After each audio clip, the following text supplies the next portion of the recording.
So good afternoon again, everyone. I'm Jenny Crew, and I head up the Global Account Group for Meetings and Events for GBT, which is part of American Express. So welcome to the session today. I'd like to introduce my colleague. I'm Arnau. I'm based in Barcelona. I'm the business development director here for GBT Spain, looking for new business opportunities for the company. So thank you for attending our session today. So let me first throw a question to you guys. So how many of you have been involved or are planning a hybrid meeting right now? Yeah, so it's kind of almost everybody, I think. So it's obviously a new part of our world today, isn't it? We all need to kind of pivot and look at how we can continue to sort of operate meetings and perhaps incorporate hybrid into it. So the hybrid format makes perfect sense for us in this environment, but it takes a lot more planning, as I'm sure most of you are finding out now.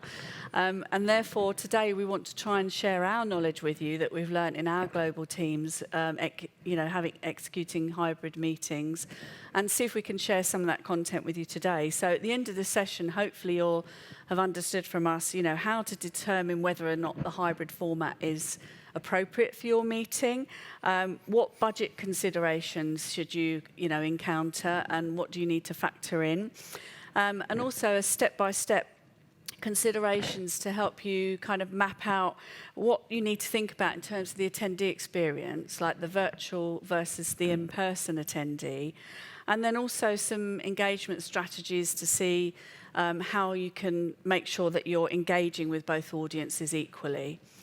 So first of all, let's get into some data here. So 79% of people in a poll that we did said that they can't wait to get back to face-to-face meetings, and I'm sure we probably all actually concur with that because we're here today at a face-to-face meeting, and I think we're all delighted to be here.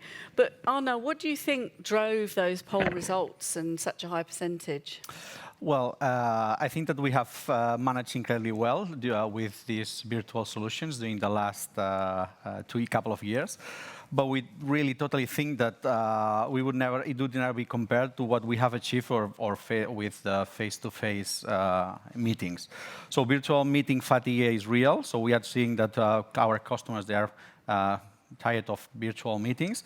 And after this long period, we're seeing a high demand. So the demand of face-to-face meetings is increasing again, which is a very good, positive news for the industry. So face-to-face connection and the collective experience with colleagues, with customers, or the audience is difficult to replicate in the virtual setting. So what we have seen is that 79% of the business travelers prefer these in-person and face-to-face meetings over virtual. So that's it.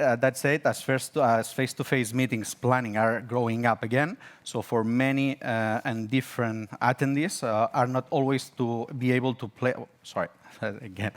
So for these meetings, they're sorry. So that's it. As face-to-face meetings planning are growing again, for many and different reasons, attendees are not always able to travel and to meeting or to the event. Yeah, absolutely. So it is still, a really important element of being able to meet and to have the option. So let's think about then what types of meetings lend themselves best to a hybrid event, and what are some of the key considerations that you would recommend? Well, so the hybrid events format allows us to give some attendees to meet in person, and well.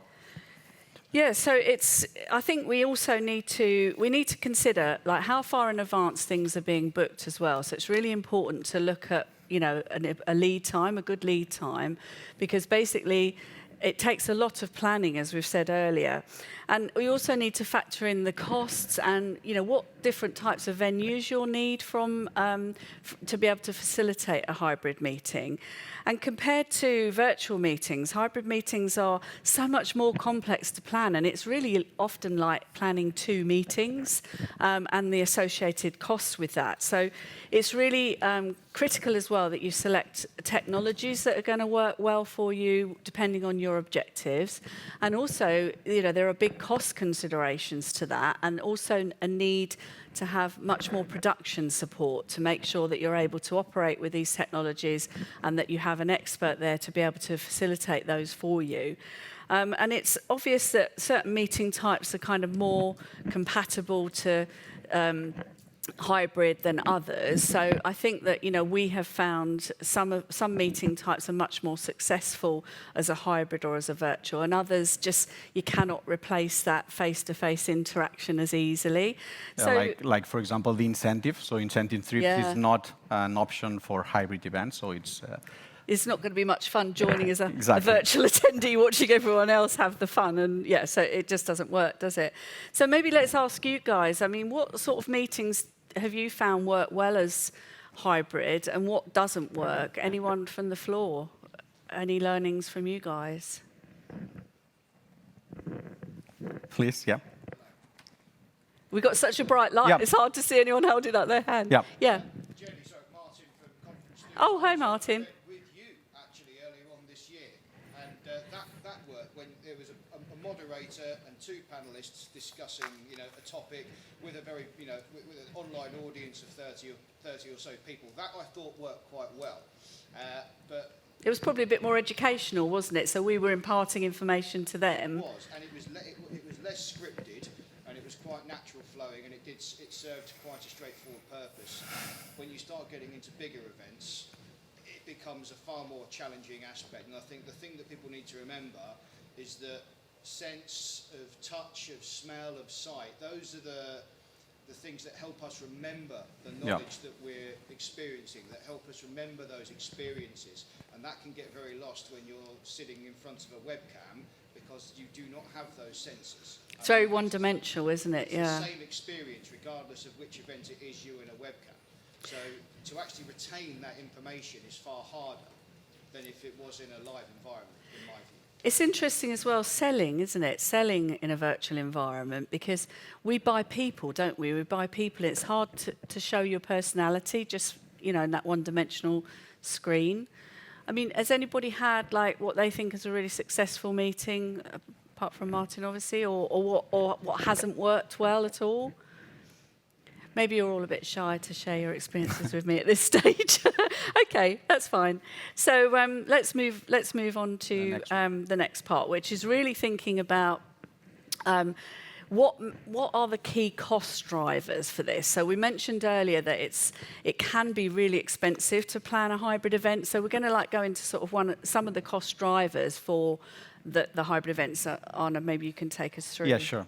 So, well, I think that this is where we, as meeting experts, we can help to our customers to understand where we can support in terms of planning and in terms of budget, and also by letting them know the realities of the hybrid meetings around cost. It's quite important to talk about the budget since the very beginning, because it's easy to think that the cost may reduce, align with fewer people traveling to the meeting, but these lower costs are easily balanced and sometimes increased, adding other aspects like planning, audiovisuals, and the streaming video.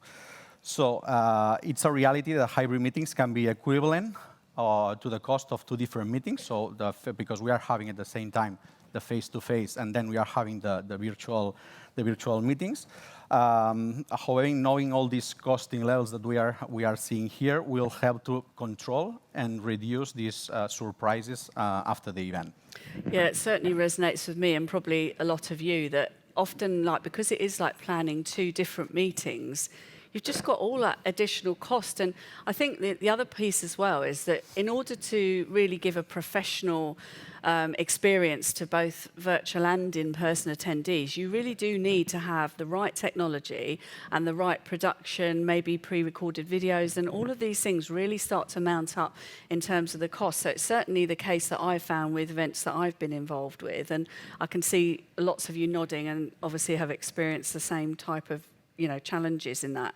So in terms of cost, we could see that is majorly affected in terms of hybrid and virtual meetings. But let's also think about how the attendee journey is like really different for both. So as Arno mentioned, the dual nature of these hybrid meetings means that planners are creating two different events, and we also do need to really view the two different types of attendee and the two different personas and their delegate experience throughout the whole journey of the event to make sure that at every touch point you're considering how are the in-person attendees going to see this and how are the virtual attendees going to experience this, because both will have different needs, of course.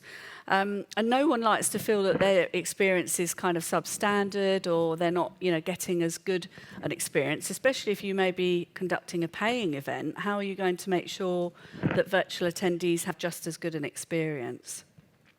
So maximise the event requires, to really understand the types of attendees that you have and what objectives you're trying to set.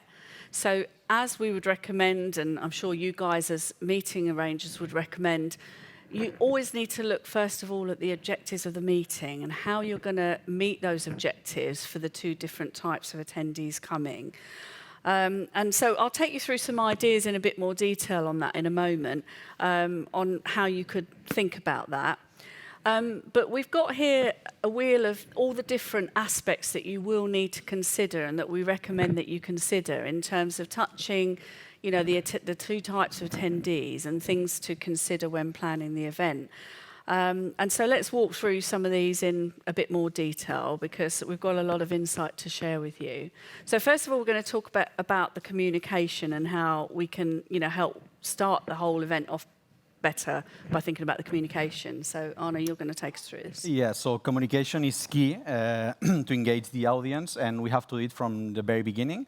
So, and for both, for face-to-face participant and also for virtual attendees. So engagement and understanding of how the meeting will run and what will be expected of them is key in these hybrid events.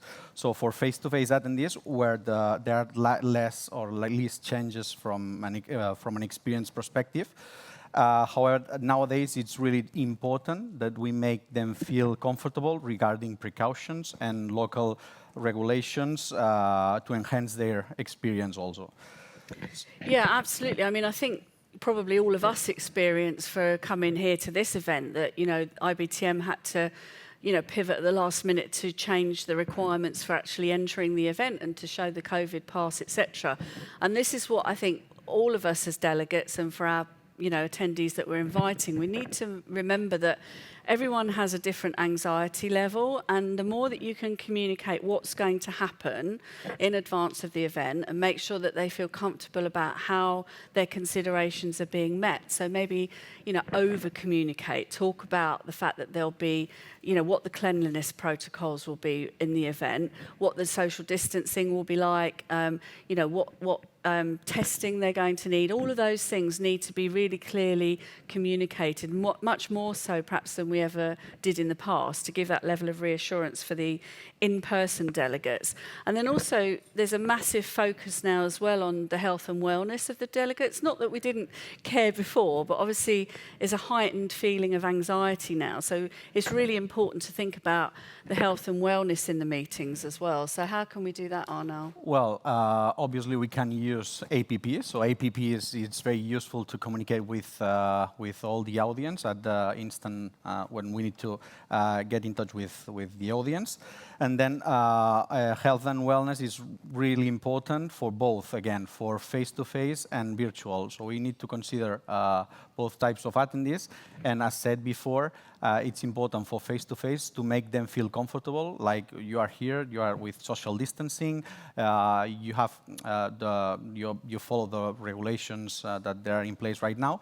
But at the same time, we cannot forget the virtual audience. And something that we have to consider all the time is the time zones, for example. We need to consider that we are including these virtual attendees during their working hours, and if it's not possible, at some point that they can join to the event. I know. For I example, think yeah. Sorry, so if I was just going to say as well. Like, it's really horrible if you're a virtual attendee and you need a break and they don't factor those in for you. And like, you know, if you're in a meeting room like this, you can get up and go and take a comfort break. But if you're on a virtual meeting, you know, it's hard to move away from the computer, especially if you're on screen. So, for example, some examples that. From a supplier, some month before, at the beginning of the pandemic, I received like an invite for a wine tasting at 9 a.m. So, okay, Some people it was might like fine, that, but at the you end, know. this can happen. So Yeah. this is something that we need to consider for our attendees, not only the face-to-face, also the virtual attendees. Yeah, and I think it's, you know, some of the events that I've been involved with, trying to think about health and wellness. I mean, on-site, obviously, you want to try and look at outside spaces for those attending the meeting and maybe building in some elements of exercise, etc. And you need to factor that into your virtual attendees as well. So some of the more successful meetings I've seen is when you build in, you know, perhaps a video on stretching or yoga or something like that for your virtual attendees at the same time as maybe your in-person attendees are doing something like an activity which is more physical, you know, and it's really important to try and energize both sets of attendees so that they can hold their concentration and feel good about the meeting, you know, overall. I think sitting in a room for the whole day or sitting on a screen for the whole day is not good for any of us. And we will talk about this a little bit later, but include also meals for the virtual attendees. Yeah. We can send meals that we can make them feel special. They are not part of the meeting, but we need to make them feel special and integrated into the meeting. If we are having a break, they can have a break. If we are having a coffee break, they can also have a coffee break at home. So I think that this is small actions that we can make them feel part of this meeting. Definitely. So in terms of kind of the whole risk aspect, so let's think about that for a moment. So in terms of like the risk elements, what we would recommend is that you need to partner with your own internal, you know, security and risk departments to look at every element of the event and see where the touch points are that could cause issues. So it's really important to put a risk plan together for any event where you've got in-person attendees as well, to make sure that you've kind of thought about what could happen. So I think in a traditional event, you know, we would put in plan a plan. For example, if the coach didn't turn up for a transfer, you'd think, well, okay, well, how would I manage that? First of all, we'd chase them, then we'd get taxis, etc.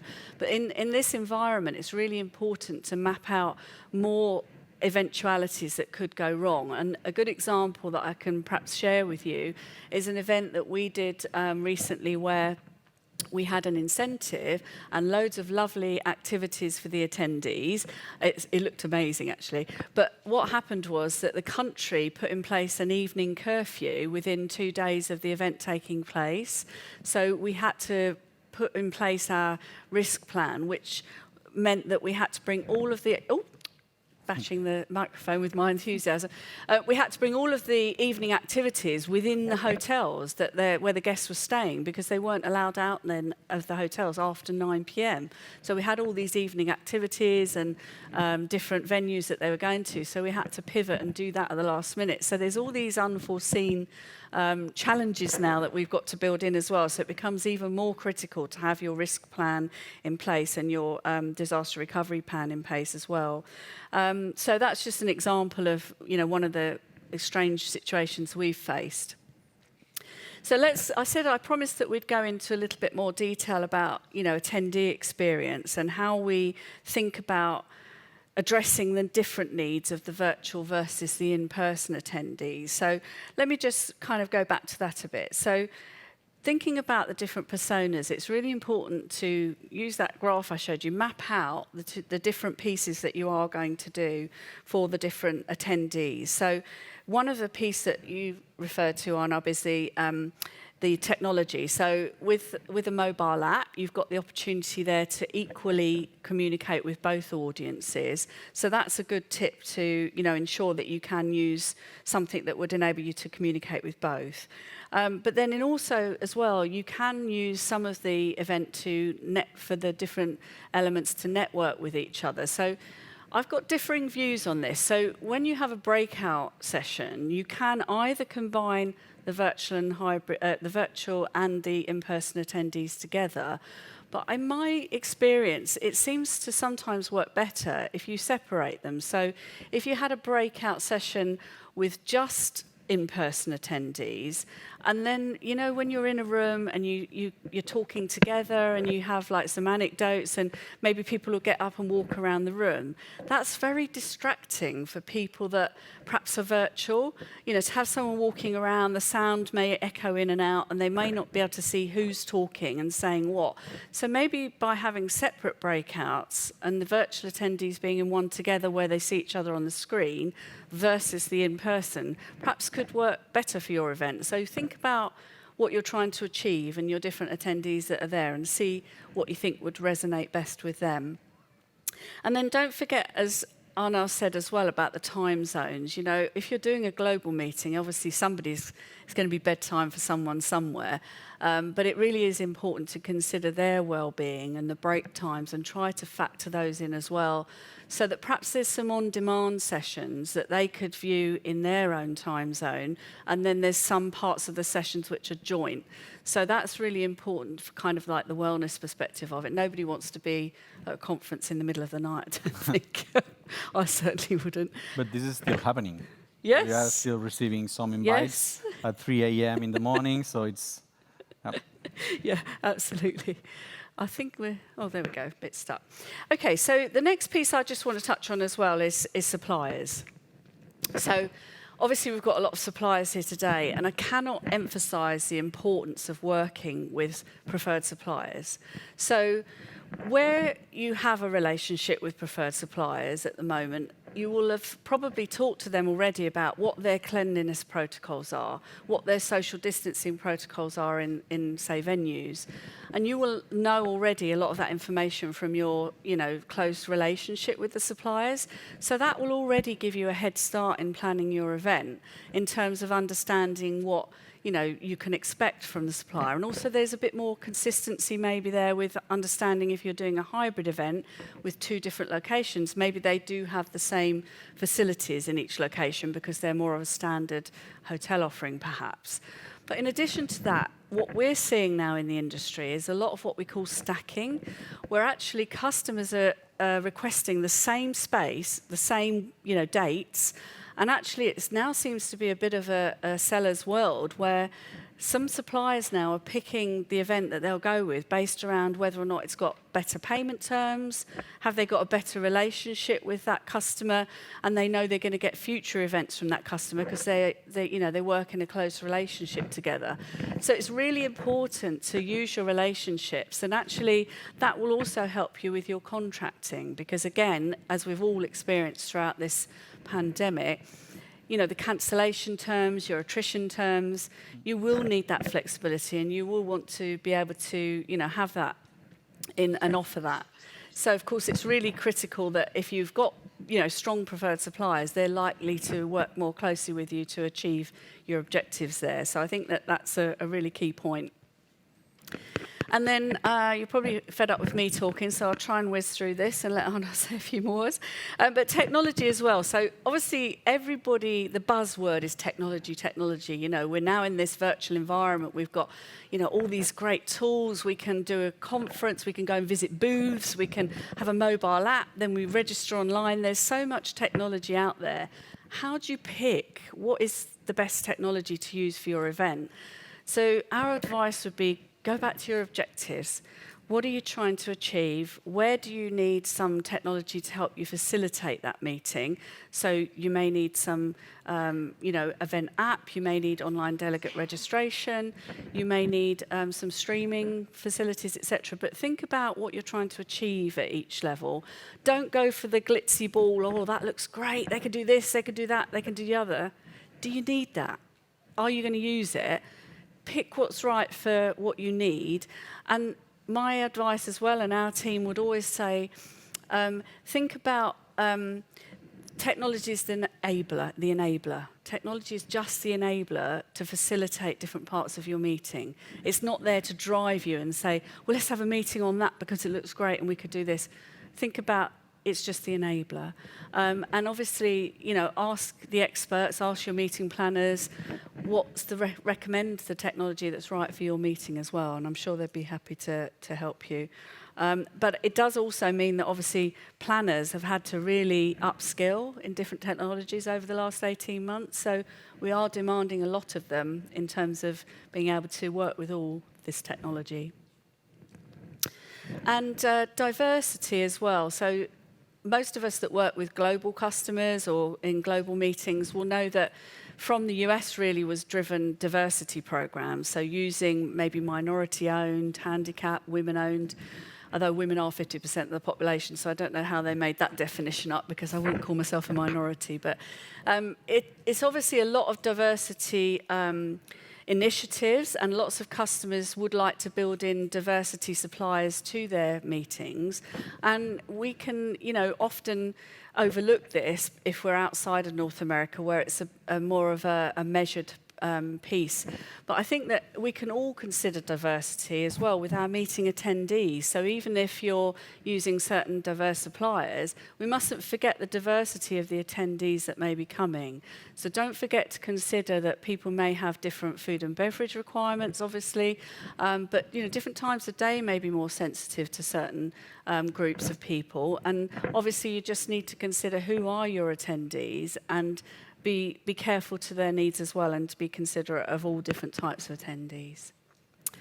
And last but not least from me, just considering sustainability. So sustainability seems to have really become at the forefront during this pandemic, which I think is fantastic for all of us. We all need to be more sustainable to save the world, obviously.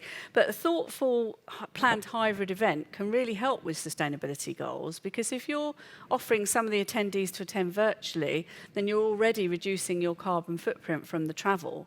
So that's obviously a really good way of trying to build in sustainability into your event. And then, of course, when you're on site, you can look at all kinds of initiatives like, not using single-use plastic, food and beverage waste. There's so many different things you can do, reduction in paper, etc. So making sure that you build sustainability goals in, regardless of whether or not they're virtual or in-person attendee. And obviously, the first step for a sustainability program is working out what your baseline is, because you can't measure from nothing. So, I think that's kind of like a critical point where a lot of my customers are at, is working out what their baseline is and working out then how to measure some of the activities that they're now incorporating into their meetings. So that hopefully has given you a few insights. And I think that also giving this opportunity to attend virtually, it can be positioned as a sustainable action. You are avoiding travels, so this can be considered as a sustainable action that we can position like this with our attendees. Yeah, definitely. And so, well, Arnab, I'm going to hand over to you now, because I've probably bored everyone to death with me still talking. So I know that, we've given you a lot of information today, so you're going to talk us through perhaps a few checklists that you could consider for your events. Yeah, so I hope that we have given a clear overview regarding the key considerations, but who doesn't love a list? So here we're event planners after all. Exactly, so we are very organized. So here you have a list, and as we have seen, planning for hybrid meetings is key. So making a special attention for the pre-event, during the event, and the post-event. So you see a long list here, but first and most important consideration, the first one is to take time to think through the key learnings that you want and how this can be translated into a virtual or digital event. So this is key, that we understand what we want to achieve and how we are going to do it. Then second one, identifying speakers. So always it's important, the speakers, but for a hybrid meeting, the content is key. So in this case, we think that you may be able to invest a little bit more on a phenomenal speaker, or at least to make sure that the speakers have the right skills.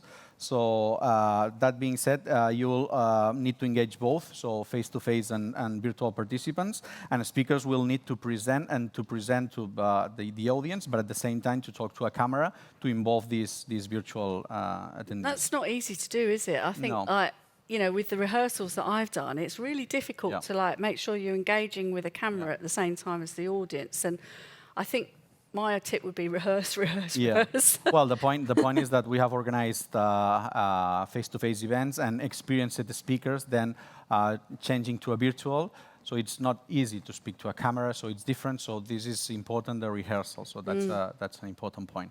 And then also choose the format. So provide secure experiences for those who are attending face-to-face, but also have in mind those that they are attending virtually, and maybe we can choose if we want just audio virtual meeting, or is like a full experience with video streaming. It's obviously more costing, but the experience is much better. So then you see a long list here, and I just want to mention that it's important to the participation, how we can engage this audience. So creating, move on to... creating polls. So it's important that we can engage. So it's polls are not only effective in keeping your audience paying attention, it will give us a lot of information. Then also making an exit survey. And important, again, to train the speakers on the platform. We are going to use probably different platforms. We are going to use different systems, though it's important that the speakers, they get familiar with the platform in advance. And I think some of them are supposed to be user-friendly, these platforms, aren't they? But it depends who you're talking to. Perhaps if you're under 30, they're user-friendly, but not necessarily if you've got like an older audience. So definitely having access to it in advance is good, isn't it? And during the event, we suggest to promote your meeting through email and through social network. Then send reminder email at least a few hours before the event, just to make sure that people is attending and is engaged with the event before they take it place. And then increase the frequency of posts on social media and the different kind of channels. And in case that you include live polls, it will be critical to monitor inbound questions and then respond to those questions. So it's critical that if we do not have the opportunity to respond all the audience, we take them and then we respond after the event. Yeah, so I'll move on to after the event. Yeah, so, I mean, nobody wants to ask a question, they never have it answered. I think that's really important. That's a really good point. And post-event, so after the event, with hybrid meetings, this give us more opportunities to continue with post and event communication. So recordings can be shared, so you can get to more audience after the event, so you can share the whole meeting, or you can share just bit pieces of the presentation, and then follow up emails, promote on-demand replay, and respond to unanswered questions, as we said before. Thanks, Arnab. So who doesn't love a list? After all, we are event planners, as I said. So hopefully, you'll find them helpful. So we'll share this presentation with you afterwards. I'll also give you a link you can download if you want the full presentation. Please feel free to use it. And so, hopefully that's given you some checklists to think about. But basically, so just to sort of summarize what we've been talking about. So is hybrid the right format for the event, and how to establish that? What are the cost drivers, and what could the levers be of how to kind of manage the cost? What are the new considerations for people in person and versus, the hybrid attendees? And then how to communicate? What do we need to think about when we communicate? And thinking about the delegate experience journey for both in-person and virtual. So I hope that that's given you some insights into some of our learnings in our team. And really just want to say thank you for your participation and attending our session today. I hope you found it useful. And as I say, we will be sharing the links if you want to download the presentation, and happy to answer any questions. I think we've still got a few minutes left if anybody wants to make any comments or have any questions. Yeah. Yes, please. hello. Hi, my name is Tracy, and we run events in Dublin Tech Summit, and we've done a lot of online virtual summits over the last 18 months, and we're now looking at the challenge of returning to live, but potentially having a hybrid solution. And the big problem for me is having sponsors paid for exhibiting in the room, ensuring that our attendees turn up when we're offering a hybrid solution, and we're happening, and where does that lie then? And has anybody come across that challenge and how you compensate for it? And is it just elements that you're virtually showing through the hybrid or through the app and how that works, or have you any experience in that? It's very challenging, isn't it, when you have paying attendees to continue to get them to pay, or sponsors, for example, when it's a hybrid, and they may only have virtual attendees. I think one of our experiences is we recommend, if you've got like delegates coming and they're seeing sponsors who are paying to be there, then one-to-one appointments works quite well, and obviously you've got tech to be able to sort of allocate the one-to-one appointments out. Because I think when someone's got like a personal agenda with one-to-one appointments in it, they're more committed to attending because they know that they've got, one-to-ones. So we found that approach works quite well. But we have still found, and a lot of our customers do kind of events with booths and, different sponsors. And there's a lot of really good technology out there where you can, drop into the actual booth, you can move around in the exhibition floor, and you can have one-to-one appointments. And I think that some of our customers have still been successful with getting sponsorship for booths, in a virtual environment. But it is a challenge because obviously it's not quite the same quality. But I definitely think the one-to-one appointments help. Yeah, we've done quite well with getting sponsors for the virtual event, but the engagement's lower. But while they do like the data, but I suppose my just concern is that we'll sell all these tickets and then on the day, 50% of people won't turn up, and then we end up having 5,000 registered, but only 2,000 come into the room, and our exhibitors are expecting this bigger attendance.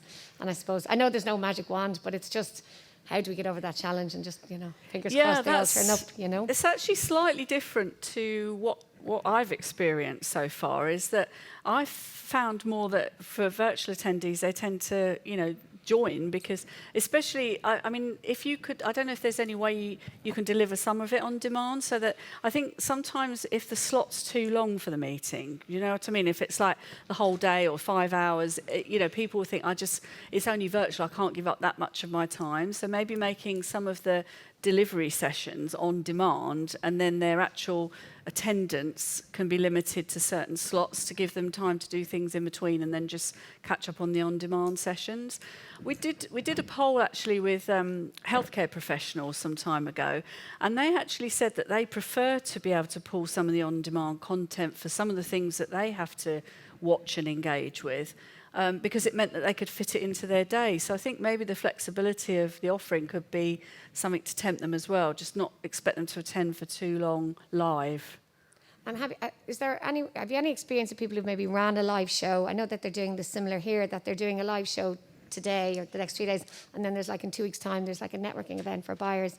Has there anyone that they've ran the physical show one day and then 2 weeks later had an online or a virtual event that would be open for the virtual audience as well? I think this IBTM event is going to have a virtual session in a couple of weeks' time, so we'll have to ask. But asking the audience, we've got lots of people here. Has anybody experienced that, where you've done a follow-up a couple of weeks later? Not yet. I can't see any hands. So maybe it's something for the future. But it'd be interesting to stay in touch with IBTM and see if they can measure how many.